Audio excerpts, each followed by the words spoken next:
नमस्कार, स्वागत है आप सभी का एबी स्टार न्यूज में और मैं हूं आपके साथ जुबैर चौधरी। वक्त हो चला है देश लाइव का, जहां देश से जुड़ी अहम खबरों की बात करेंगे। आपको बता दें कि मोदी सरकार के दोनों कार्यकाल के 8 साल पूरे हो गए हैं, जिसको लेकर इस बुलेटिन में उनके द्वारा जनता को दी गई सारी योजना के बारे में बताएंगे। प्रधानमंत्री नरेंद्र मोदी ने अपने दोनों कार्यकाल को मिलाकर 8 साल पूरे कर लिए हैं, यानी कि 26 मई को मोदी सरकार 2.0 की तीसरी सालगिरह पूरी। 2014 और 2 से लेकर 2019 के लोकसभा चुनाव में बड़ी जीत हासिल करने के बाद मोदी सरकार ने कई ऐसे फैसले लिए जो कि मील का पत्थर साबित हुए, तो कुछ को लेकर अपवाद भी हुआ। इन दोनों कार्यकाल के दौरान मोदी सरकार ने कई ऐसे फैसले लिए जिन्होंने देश की दशा दिशा की को ही बदल दिया। अब इन्हीं फैसलों के आधार पर बीजेपी 2024 में होने वाले लोकसभा चुनाव की तैयारियां कर रही है। आइए जानते हैं कि मोदी के इन 8 साल में क्या कुछ बड़े फैसले लिए गए थे। जन धन योजना, इस योजना का मकसद हर परिवार को बैंकिंग सिस्टम से जोड़ना है, जिसकी शुरुआत 15 अगस्त 2014 को हुई थी। योजना के तहत 45 करोड़ से अधिक खाते खोले जा चुके हैं। इसके बाद सरकार की सब्सिडी इन्हीं खातों में जा रही है, जो कि जनता के लिए ये एक बड़ी योजना और बड़ा फैसला था। इसके बाद बात करते हैं 3 कृषि कानून की। किसानों को फसलों का उचित मूल्य दिलाने और अन्य सुविधा मुहैया कराने के मकसद से मोदी सरकार ने 2021 में 3 कृषि कानून लागू किए थे। हालांकि किसानों के लंबे चले आंदोलन के 1 साल बाद इन्हें निरस्त करना पड़ा। तो बता दें कि इन कानून को लेकर किसानों ने एक लंबा आंदोलन छेड़ा था, जिसके बाद इन कानूनों को निरस्त करना पड़ा। आर्टिकल 370, जनसंघ के संस्थापक डॉक्टर श्यामा प्रसाद मुखर्जी की इस मुद्दे को लेकर जान गई थी। मुखर्जी को जम्मू और कश्मीर को विशेष दर्जा दिए जाने के विरोध में आंदोलन चलाने के लिए गिरफ्तार किया गया था। 23 जून 1953 को श्रीनगर में उनकी जेल में संदिग्ध परिस्थितियों में मौत हो गई थी। आज़ादी के बाद से ही किसी भी सरकार ने इस मुद्दे में हाथ नहीं डाला, लेकिन मोदी सरकार ने की 2.0 में आर्टिकल 370 निष्प्रभावी किया गया। 5 अगस्त को राज्यसभा में बिल पास हो गया। उसके साथ ये आर्टिकल 370 निष्प्रभावी हुआ। साथ ही जम्मू और कश्मीर और लद्दाख के केंद्र शासित राज्य बनाए गए। इसके बाद बात करते हैं 3 तलाक कानून की, जिसमें 1 अगस्त 2019 को मोदी सरकार ने 3 तलाक विधेयक को पारित कराया था। इसमें मुस्लिम महिलाओं को एक ताकत दी थी। यह अलग बात है कि कुछ मुस्लिम संगठनों ने इसका विरोध भी किया था, लेकिन इसके बावजूद इस कानून के पास होने के बाद मुस्लिम महिलाओं को एक अलग ताकत प्रदान हुई थी। आज की बात हम बात करेंगे नोटबंदी की, जो कि 8 नवंबर 2016 को मोदी सरकार ने भ्रष्टाचार और काले धन को रोकने के लिए नोटबंदी का ऐतिहासिक फैसला किया था। इस फैसले के बाद 85% नकद बेकार हो गई थी। उस वक्त देश में कुल 15.41 लाख करोड़ मूल्य के 500 और 1000 के नोट चल रहे थे। रिजर्व बैंक की रिपोर्ट के मुताबिक नोटबंदी के दौरान बैंकों में 99.3% यानी कि 5.31 लाख करोड़ रुपए जमा हुए थे। इस फैसले का फायदा यह हुआ कि देश में डिजिटल ट्रांजैक्शन में इजाफा हुआ। नोटबंदी के बाद ज़्यादातर लोगों ने डिजिटल ट्रांजैक्शन को अपना साथी माना और ज़्यादा से ज़्यादा डिजिटल ट्रांजैक्शन में करने में इसका इजाफा हुआ। नागरिकता संशोधन कानून, आपको बता दें कि 2019 में मोदी सरकार ने संसद में नागरिकता संशोधन कानून पारित किया था। इसे लेकर भी विरोध हुआ था। इस कानून के तहत पड़ोसी मुल्कों में प्रताड़ित अल्पसंख्यकों हिंदू, ईसाई, सिख, जैन, बौद्ध और पारसी को भारतीय नागरिकता दी जा रही है। सिर्फ मुसलमानों को इसमें नागरिकता देने का प्रावधान नहीं है। 10 जनवरी 2020 को यह कानून लागू हुआ, जबकि हालांकि अब तक नियमों का अधिसूचित नहीं किया गया है। इसके बाद बात करते हैं जीएसटी की, जो कि मोदी सरकार ने 1 जुलाई 2016 को जीएसटी लागू की थी, जब पहले हर राज्य में अलग अलग टैक्स वसूले जाते थे। जीएसटी में आधा टैक्स केंद्र सरकार को जाता है और आधा राज्यों को। अटल बिहारी वाजपेयी की सरकार ने 2000 में इसे लागू करने का फैसला किया था। हालांकि उस टाइम ये लागू नहीं हुआ था। इसके लिए कमेटी भी बनाई गई थी, लेकिन मामला लटका रहा। 2014 में नरेंद्र मोदी की सरकार ने कई बदलावों के साथ संविधान संशोधन विधेयक लेकर आई, जिसके बाद अगस्त 2016 में यह विधेयक संसद में पास किया गया। अब बात करते हैं मोदी सरकार में हुए सर्जिकल एयर स्ट्राइक की। पाकिस्तान समर्पित आतंकियों के उरी में आतंकी हमले के बाद जवाबी कार्रवाई करते हुए भारतीय सेना ने पीओके में घुसकर सर्जिकल स्ट्राइक की थी। 18 सितंबर 2016 की सुबह आतंकियों ने भारतीय सेना के कैंप में घुसकर सोते हुए जवानों पर हमला किया था, जिसके जवाबी हमले में 19 जवान शहीद हो गए थे। 1971 के बाद यह ऐसा पहली बार हुआ था जबकि इतनी भारतीय जवान शहीद हुए थे। आपको बता दें कि 2019 में पुलवामा हमले के बाद भी भारतीय वायुसेना ने बालाकोट में जैसे आतंकियों को तहस नहस किया था, जिस पर मिसाइल दागी गई थी। अब बात करते हैं उज्ज्वला योजना की। मोदी सरकार की उज्ज्वला योजना एक बड़ी उपलब्धि मानी जाती है। योजना के तहत गरीबी रेखा से नीचे जीवन यापन करने वाले परिवारों को घरेलू रसोई गैस एलपीजी कनेक्शन मुफ्त में दिया जाता है। इस योजना को 1 मई 2016 को शुरू किया गया था, जबकि 25 अप्रैल 2022 तक योजना के तहत 9 करोड़ से अधिक कनेक्शन बांटे जा चुके हैं, जो कि एक बड़ी उपलब्धि मानी जाती है। आपको बता दें कि आयुष्मान भारत योजना के तहत इस योजना के तहत गरीबी रेखा के नीचे बीपीएल आने वाले परिवारों का 5 लाख रुपए का कैशलेस स्वास्थ्य बीमा कराया जाता है। सरकार का दावा है कि यह योजना के तहत 10 करोड़ परिवारों के 50 करोड़ सदस्यों को इसका लाभ मिल चुका है, जो कि मोदी सरकार में ये एक बड़ी उपलब्धि है और एक बड़ी योजना है। अब बात करते हैं स्वस्थ भारत मिशन की। प्रधानमंत्री स्वस्थ भारत मिशन ग्रामीण और शहरी इलाकों की स्वच्छता और सरकारी खर्चे पर टॉयलेट बनाने की योजना बनाई गई थी, जिसको 2 अक्टूबर 2014 को ये योजना शुरू की गई। इस योजना ने देश में साफ सफाई के प्रति एक नई अलख जगाई, जिसके बाद साफ सफाई को लेकर देश में हर नागरिक जागरूक होता नजर आया। इस योजना के तहत ही ज़्यादा से ज़्यादा स्वस्थ भारत मिशन के तहत ज़्यादा से ज़्यादा लोगों को स्वच्छता की जानकारी दी और लोगों को इस बारे में जागरूक किया गया।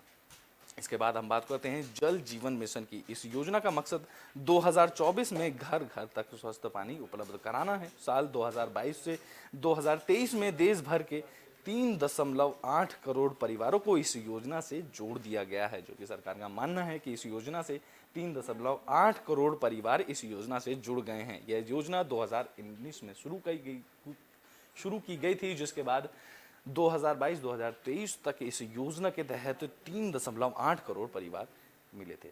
मोदी सरकार के 8 साल में इन सभी योजनाओं पर सबका ध्यान गया। आपको बता दें कि प्रधानमंत्री आवास योजना के तहत यह योजना कच्चे मकान वालों के पक्के घर बनाकर देने से जुड़ी है। इसमें कम कीमत पर लोन दिया जाता है। इस योजना के तहत 2022 के अंत तक 2 करोड़ मकान बनाने का लक्ष्य है और योजना 2015 में शुरू की गई थी, जिसके बाद अब तक इस योजना के तहत 2 करोड़ मकान बनाने का लक्ष्य प्राप्त करना है।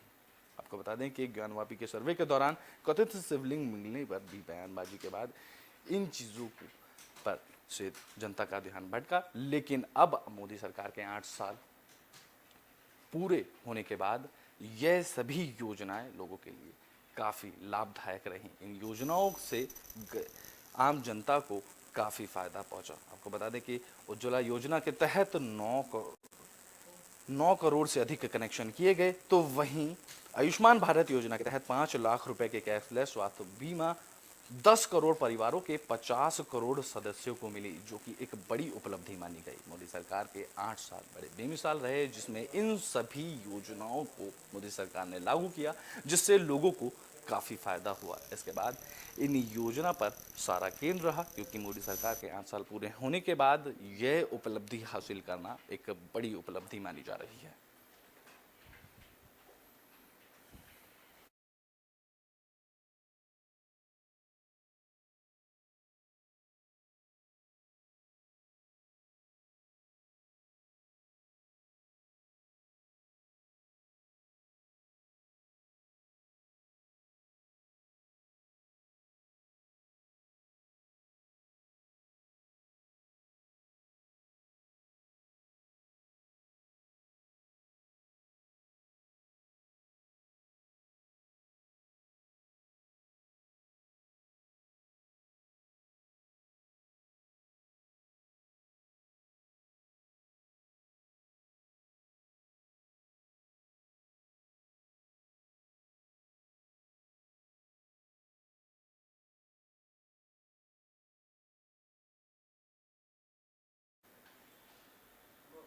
बजट पेश होने के बाद यूपी के मुख्यमंत्री योगी आदित्यनाथ जानकारी दे रहे हैं, आइए सुनते हैं।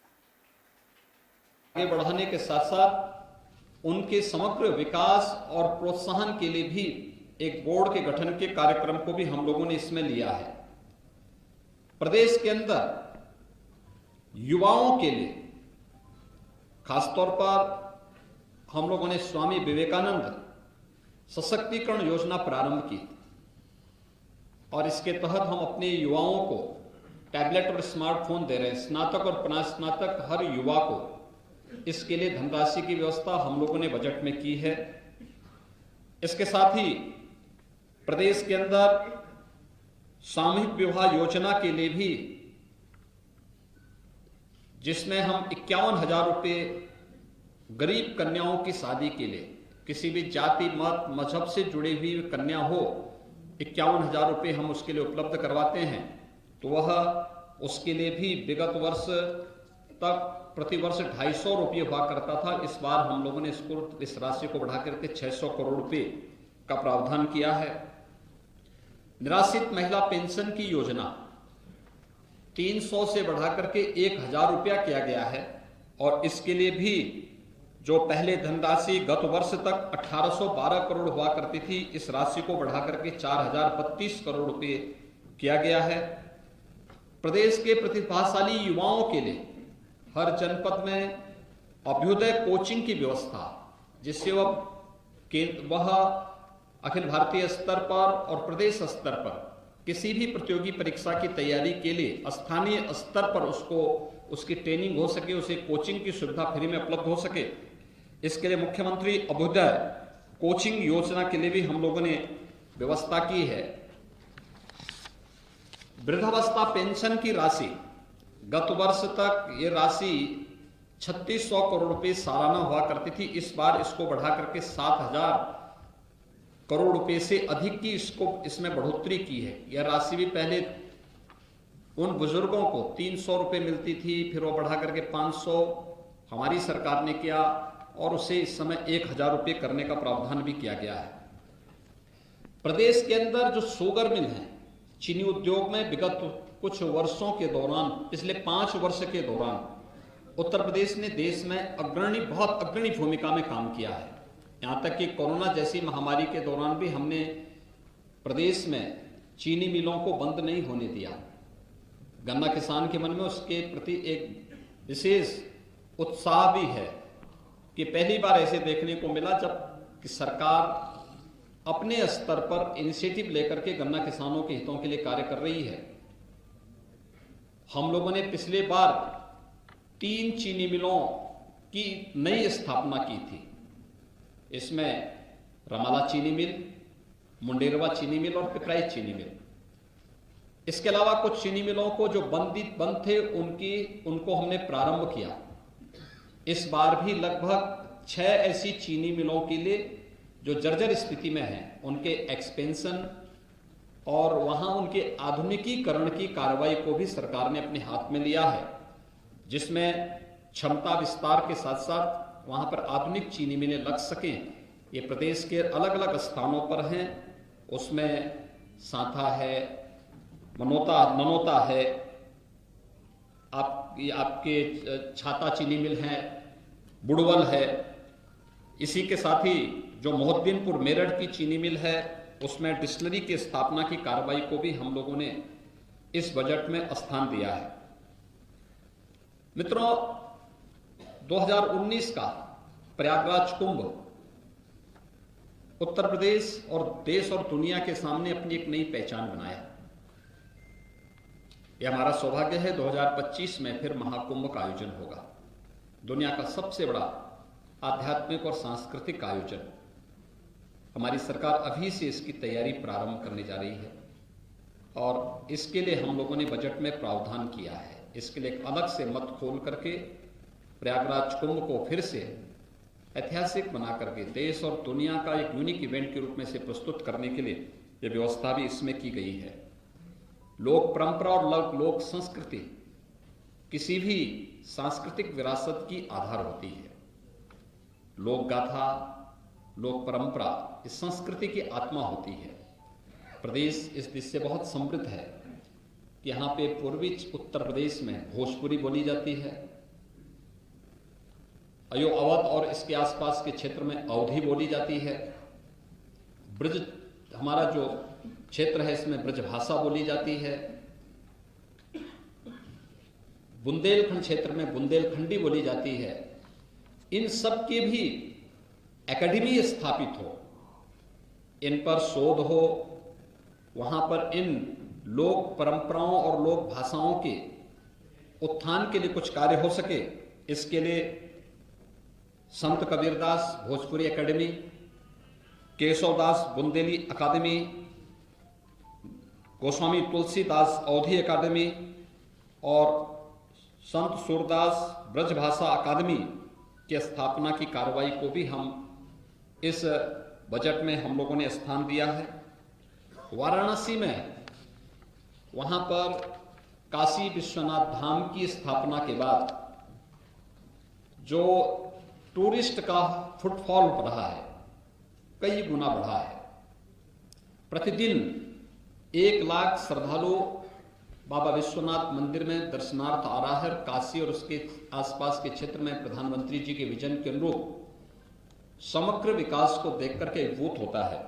वाराणसी में श्रद्धालुओं और यात्रियों के लिए, स्थानीय नागरिकों की सुविधा के लिए रोपवे के निर्माण के साथ ही मेट्रो के निर्माण के कार्रवाई का भी प्रावधान गोरखपुर, वाराणसी, झांसी, मेरठ, इस सिटी में भी हम लोगों ने मेट्रो परियोजना के लिए भी, प्रयागराज, यहां पर मेट्रो परियोजना के लिए भी धनराशि की व्यवस्था हम लोगों ने की है। पूर्व मुख्यमंत्री सदैव कल्याण सिंह जी के स्मृति में राज्य सरकार एक नई योजना को लेकर आ रही है, जिसमें बाबूजी कल्याण सिंह ग्राम उन्नत योजना, जिसमें प्रदेश की सभी ग्राम पंचायतों के लिए सड़कों पर स्ट्रीट लाइट के रूप में सोलर स्ट्रीट लाइट के लिए हम कार्य कर सकें, इसके लिए फंड की व्यवस्था हम लोगों ने इस बजट में किया है। इसके अलावा प्रदेश के अंदर तमाम अन्य स्थानों पर प्रतापगढ़, अलीगढ़, प्रयागराज, महोबा में नए औद्योगिक स्टेट वहां पे स्थापित करने के लिए, अयोध्या में सेपेट केंद्र के भवन निर्माण के लिए, प्रयागराज में ऊनी धागा उत्पादन केंद्र की स्थापना के लिए भी इस बजट में प्रावधान किया गया है।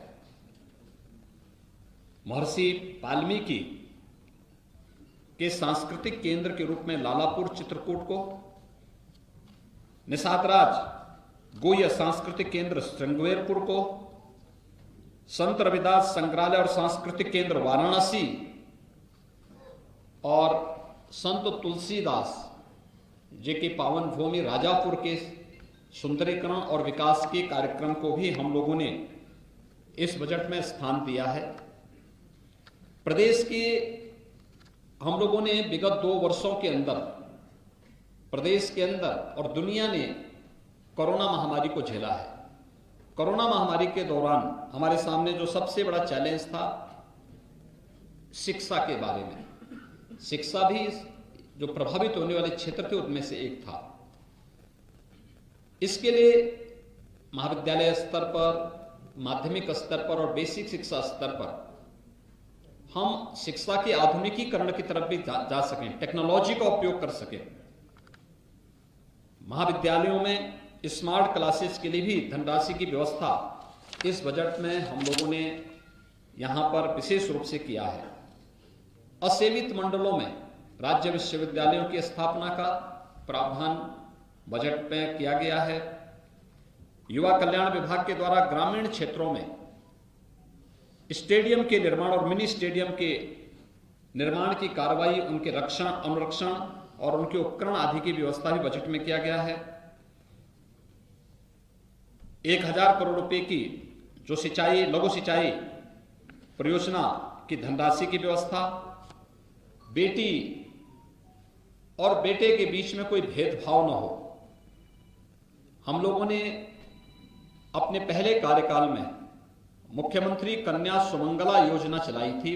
मुझे प्रसन्नता है कि 12,68,000 से अधिक बेटियां इस योजना से लाभान्वित हो रही हैं।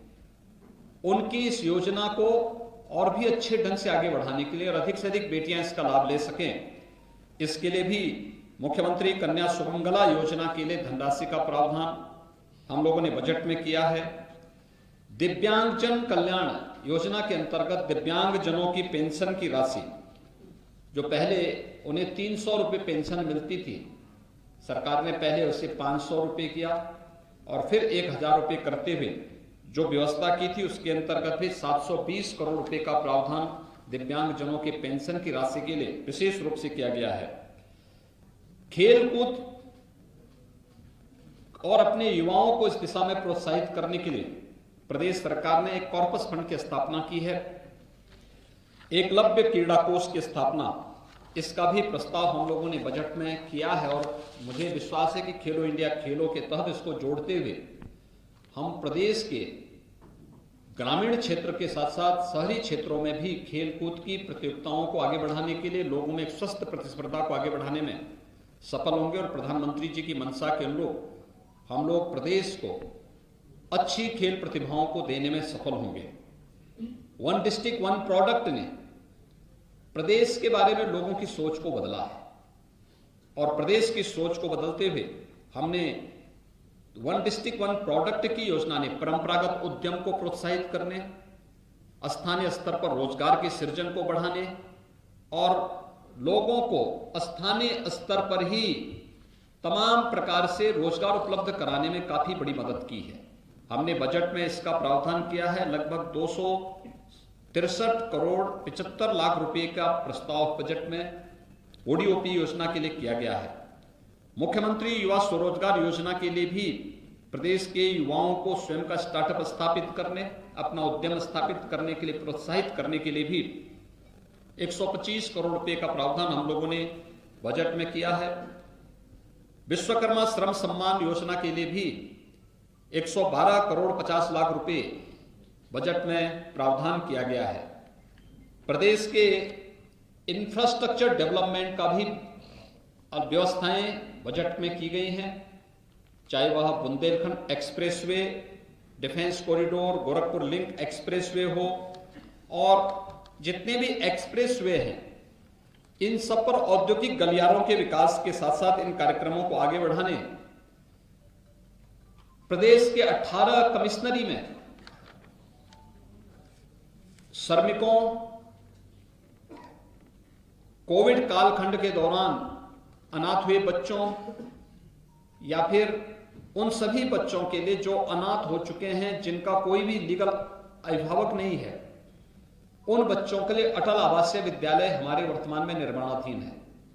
नए सत्र में हम उन्हें संचालित करेंगे, इसके लिए भी प्रावधान हम लोगों ने यहां पर किया है। बुंदेलखंड में general Bipin Rawat defence and industrial corridor के विकास का प्रस्ताव भी हम लोगों ने, इसके लिए भी 400 करोड़ रुपए की धनराशि का प्रस्ताव हम लोगों ने किया है।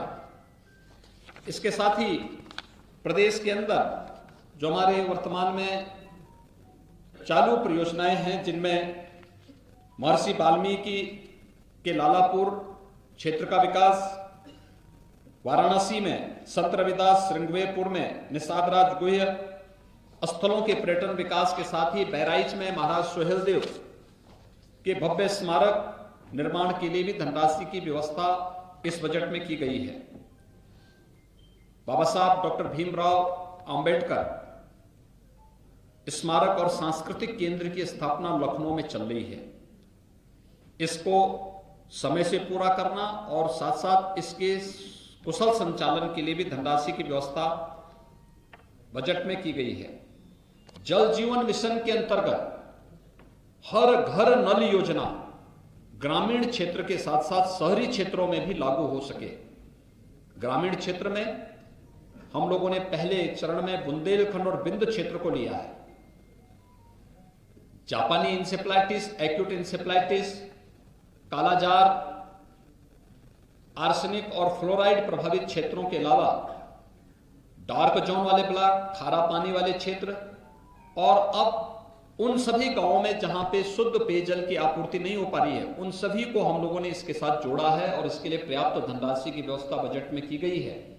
लेकिन इसके साथ ही शहरी क्षेत्रों में भी शुद्ध पेयजल की आपूर्ति हो सके, अमृत योजना के अंतर्गत इसका प्रावधान भी बजट में किया गया है। प्रदेश के अंदर वीरांगना झलकारीबाई महिला पुलिस बटालियन गोरखपुर, वीरांगना अवंतीबाई महिला पुलिस बटालियन बदायूं और वीरांगना उदादेवी महिला पुलिस बटालियन लखनऊ, इनके गठन और यहां पर इंफ्रास्ट्रक्चर डेवलपमेंट के लिए भी धनराशि की व्यवस्था बजट में की गई है। इसके अलावा सेफ सिटी मिशन के अंतर्गत प्रदेश में भी अलग से हम व्यवस्था चला सकें। भारत सरकार इसमें सहयोग करती रही है, लेकिन इसको हम लोगों ने सेफ सिटी और स्मार्ट सिटी को मिलाकर के प्रदेश के अंदर एक साथ चलाया है और उसकी सर्वत्र सराहना भी हुई है। ये सभी कार्यक्रम हम लोगों ने प्रदेश में स्थापित किए हैं। प्रदेश के 8 मंडलों में अलीगढ़, आजमगढ़, बस्ती, चित्रकूट धाम, देवीपाटन, मिर्जापुर, प्रयागराज, सहारनपुर में एंटी करप्शन ऑर्गेनाइजेशन यूनिट की स्थापना के लिए भी पर्याप्त धनराशि की व्यवस्था की है और प्रयागराज में नेशनल लॉ यूनिवर्सिटी की स्थापना के लिए भी धनराशि की व्यवस्था हम लोगों ने इस बजट में की है। यानी कुल मिलाकर के यह बजट प्रदेश के समग्र विकास के विजन को लेकर के प्रदेश के आगामी 5 वर्षों के एक सर्वसमावेशी और समग्र विकास को ध्यान में रख करके तैयार किया गया एक विजन डॉक्यूमेंट के रूप में हम लोगों ने आज यहां पे प्रस्तुत किया है। और यह बजट उत्तर प्रदेश की 25 करोड़ जनता की जन आकांक्षाओं के अनुरूप प्रदेश के गांव, गरीब, किसान, नौजवान, महिलाएं और समाज के प्रत्येक तबके के हितों के लिए कार्य करने में सफल होगा, उसकी आधारशिला स्थापित करेगा। बजट अब तक का सबसे बड़ा बजट है। मित्रों, मुझे बताते हुए प्रसन्नता है कि हमारा यह बजट जब 15-16 में प्रदेश के अंदर बजट प्रस्तुत हुआ था, वह 3 लाख करोड़ के आसपास था। 3,02,687 करोड़ रुपए का था। और इस बार जब हम बजट प्रस्तुत कर रहे हैं, यह बजट 6,15,518 करोड़ 97 लाख का है। यानी बजट का दायरा दोगुने से ज्यादा हुआ है, जबकि विगत 5 वर्ष के अंदर 2 वर्ष हमारे कोविड प्रबंधन में व्यतीत हुए हैं। बजट में जो सबसे महत्वपूर्ण बात यह है कि बजट के दायरे को बढ़ाने के लिए हमने प्रदेश के अंदर राजस्व भी बढ़ाया है। और राजस्व को हम लोगों ने किस रूप में बढ़ाया है? अगर मैं जीएसटी, वैट आदि की बात करूं तो 2017 के पहले प्रदेश के अंदर या देश के अंदर जीएसटी नहीं था। वन नेशन वन टैक्स 2017 जुलाई 2017 में लागू हुआ, लेकिन उससे पहले सेल टैक्स और वैट था। उस समय प्रदेश में सेल टैक्स और वैट से जो धनराशि प्राप्त होती थी वो मात्र 51,000 करोड़ रुपए प्राप्त होती, 51,800 करोड़ रुपए प्राप्त होती थी। कोविड-19 के बावजूद 2 वर्ष इसमें हम लोगों के अमूल्य खर्च हुए, प्रबंधन में खर्च हुए, लोगों की इनकम पे असर पड़ा, कई महीनों तक लॉकडाउन के कारण व्यापार पर असर पड़ा, अर्थव्यवस्था पर उसका बुरा असर पड़ा। लेकिन उस सब के बावजूद हम इसके दायरे को बढ़ाने में लगभग 90,000 करोड़ रुपए तक पहुंचाने में हमें सफलता प्राप्त हुई। इतना रेवेन्यू हम लोगों ने कलेक्शन किया। एक्साइज में उत्तर प्रदेश में कुल 14,273 करोड़ रुपए प्राप्त हुए थे 16-17 में, और इस समय हम लोग 21-22 में इसे 36,231 करोड़ से अधिक पहुंचाने में हमें सफलता प्राप्त हुई। ऐसे स्टैंप एंड रजिस्ट्रेशन में 11,564 करोड़ रुपए से बढ़ा करके हम लोगों ने इसे 20,045 करोड़ 68 लाख रुपए तक पहुंचाने में हमें सफलता प्राप्त हुई। माइनिंग में 1,548 करोड़ रुपए से बढ़ा करके इसे 2,664 करोड़ रुपए तक पहुंचाने में प्रदेश के अंदर एक माइनिंग पॉलिसी लाने के बाद हम इसे पहुंचाने में सफलता प्राप्त हुई। कुल मिलाकर के प्रदेश ने अपने रेवेन्यू को बढ़ाया है। रेवेन्यू को बढ़ाने के साथ साथ प्रदेश के विकास का जो आधार बना, उस आधार के साथ ही उस आधारशिला पर जो आगे की कार्रवाई प्रारंभ हुई, आज उसके परिणाम हम सबके सामने आ रहे हैं। प्रति व्यक्ति आय में वृद्धि हुई। प्रदेश की अर्थव्यवस्था विगत 5 वर्ष के अंदर दुगनी हुई है और बजट का दायरा भी हमारा दुगने से अधिक आज 2022-23 का प्रस्तुत हुआ है। सबसे महत्वपूर्ण बात इस बजट की है वो ये कि रिजर्व बैंक और भारत सरकार ने जो एफआरबीएम की, राज्यों के लिए एफआरबीएम की जो सीमा तय की है कि आप ऋण लेने की जो सीमा आपकी होगी वह पहले 3% थी। कोविड कालखंड में उसे बढ़ा करके 4 फिर 4.5% किया। पहले 4% तक बढ़ाया था, फिर बाद में उसको 4.5% तक किया गया कि आपकी जो कुल जीएसडीपी होगी उसके इतने तक आप ऋण ले सकते हैं। उत्तर प्रदेश आज भी अपना बजट के दायरे को बढ़ाने, बेहतर कोविड प्रबंधन करने, इंफ्रास्ट्रक्चर डेवलपमेंट के कार्यक्रमों को आगे बढ़ाने, लोक कल्याण के कार्यक्रमों को आगे बढ़ाने, प्रदेश के प्रत्येक तबके के लिए, गरीबों के लिए, गांवों के लिए, महिलाओं के लिए, किसानों के लिए, मजदूरों के लिए, व्यापारियों के लिए, समाज के प्रत्येक तबके के लिए अपनी कल्याणकारी योजनाओं को आगे बढ़ाने और समग्र विकास के कार्यक्रमों को आगे बढ़ाने के साथ ही एफआरबीएम की जो सीमा 4.5% तक तय की गई है, हम अपने कुशल वित्तीय प्रबंधन के तहत यह हमारा इस बजट के बाद भी 3.96% ही रहेगा। हम 4% से भी कम पर आज भी है। बजट का दायरा बढ़ा, प्रदेश के अंदर इंफ्रास्ट्रक्चर डेवलपमेंट के कार्यक्रम हुए, निवेश की नई नई संभावनाओं को हम लोगों ने नई पॉलिसी के माध्यम से आगे बढ़ाने का कार्य किया। ये प्रदेश की कुशल वित्तीय प्रबंधन का एक नमूना है। आज विधानसभा में उत्तर प्रदेश का 2022-23 का यह बजट प्रस्तुत हुआ है। मैं इसके लिए वित्त मंत्री जी को, अपने अपर मुख्य सचिव वित्त और उनकी पूरी टीम को हृदय से धन्यवाद देता हूं। पूरा मंत्री परिषद उनके सहयोग के लिए हमेशा तैयार रहा और हम विश्वास व्यक्त करते हैं कि आदरणीय प्रधानमंत्री जी की मंशा के अनुरूप यह बजट $1 ट्रिलियन की इकोनॉमी आगामी 5 वर्ष के दायरे के अंदर हम लोग आगे बढ़ाने में सफल होंगे। इस विश्वास के साथ यह बजट आज प्रस्तुत हुआ है। मैं विश्वास व्यक्त करूंगा कि लोक कल्याण संकल्प पत्र के जो 130 संकल्प थे उनमें से 97 को हम लोगों ने इसमें लिया है।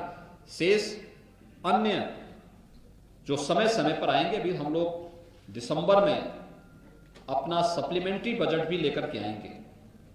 तब तक सभी विभाग इस कार्यक्रम को तेजी के साथ आगे बढ़ाएंगे।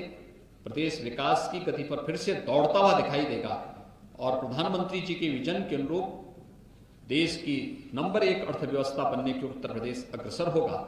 मैं एक बार फिर से आप सबको बजट भाषण को और बजट के इस पूरे कार्यक्रम को सकारात्मक भाव से आगे बढ़ाने के लिए हृदय से धन्यवाद देता हूं।